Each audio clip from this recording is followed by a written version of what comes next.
Florida Governor Ron DeSantis wants to develop a special police force to oversee the state's elections. The Office of Election Crimes and Security would be a division of the Department of State. It would cost nearly $6 million and employ more than 50 people.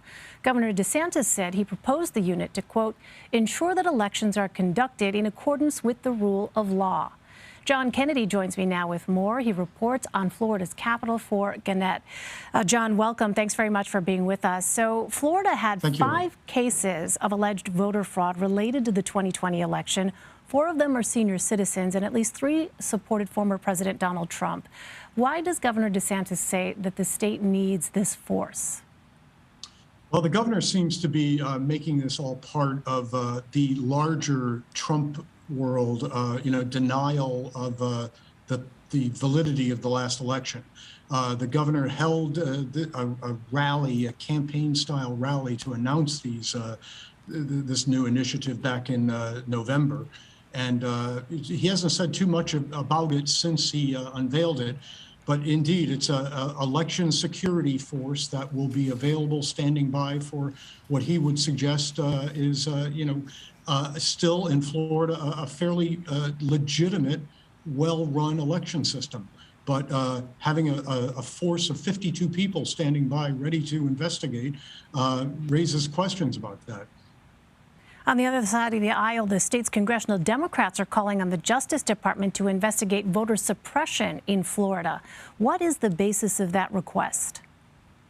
That is largely an outgrowth of some of the legislation that was passed last year by the Republican-led legislature and signed into law by Governor DeSantis that really changes some of the landscape when it comes to early voting, drop boxes, and what the governor likes to refer to as ballot harvesting. This is sort of assisting people, with getting their votes in.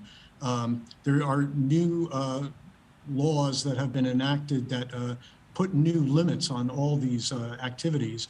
And there has been lawsuits filed by a number of civil rights and voter rights organizations. That case is supposed to be going to trial next month in Tallahassee.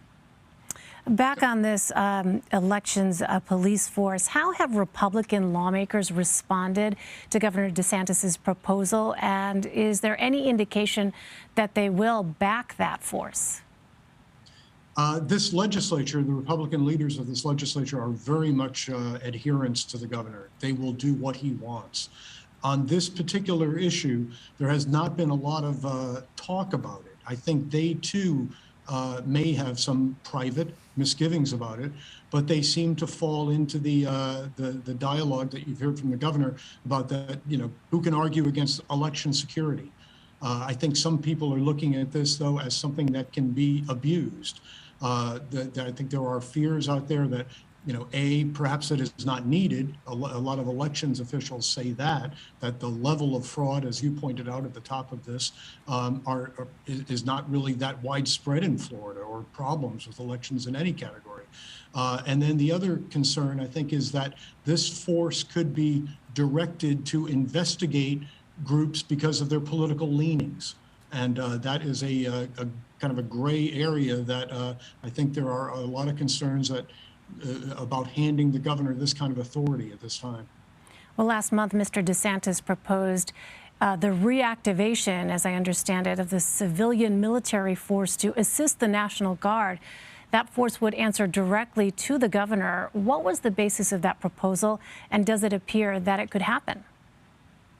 Well, they're kind of downplaying the military style of it. It is sort of a volunteer guard, state guard organization that would be there to assist the Florida National Guard in the event of emergencies.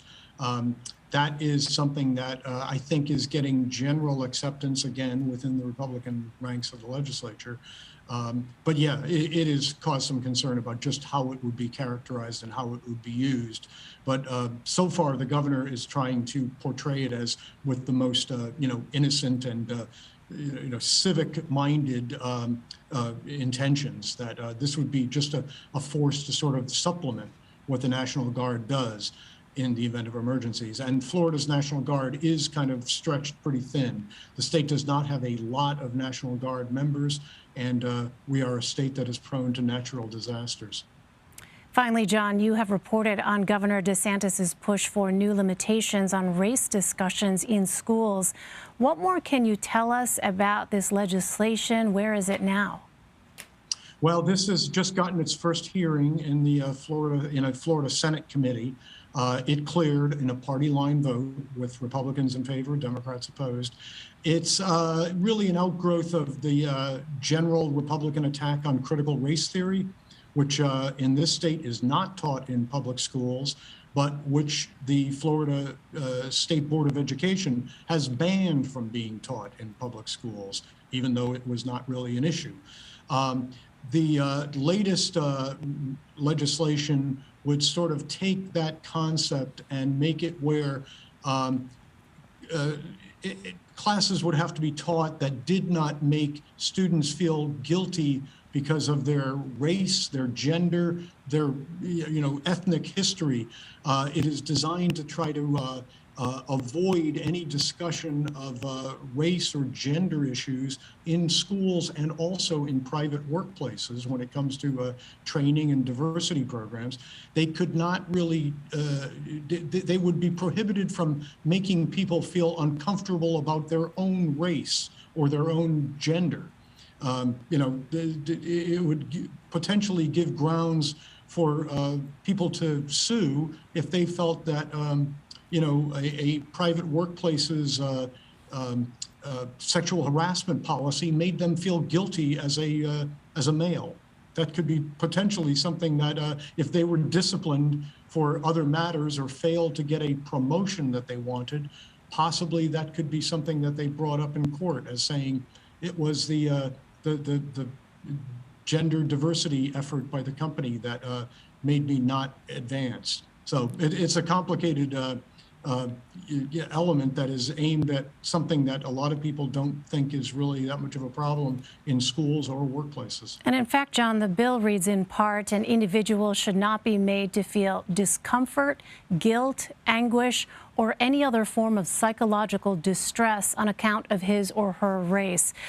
We saw what happened in Virginia in the gubernatorial race there, where the Republican candidate, now Governor Glenn Youngkin, governor was sworn in over the weekend, really saw that issue resonate with parents in the state of Virginia. Are there any indications, John, that in the state of Florida, this could be an issue that resonates as well, or is it too early to say at this point?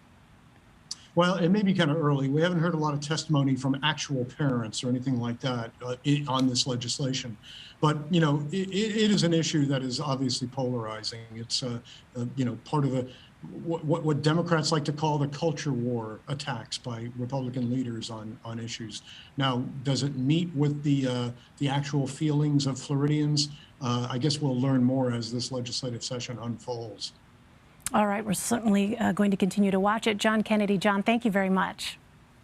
Thank you.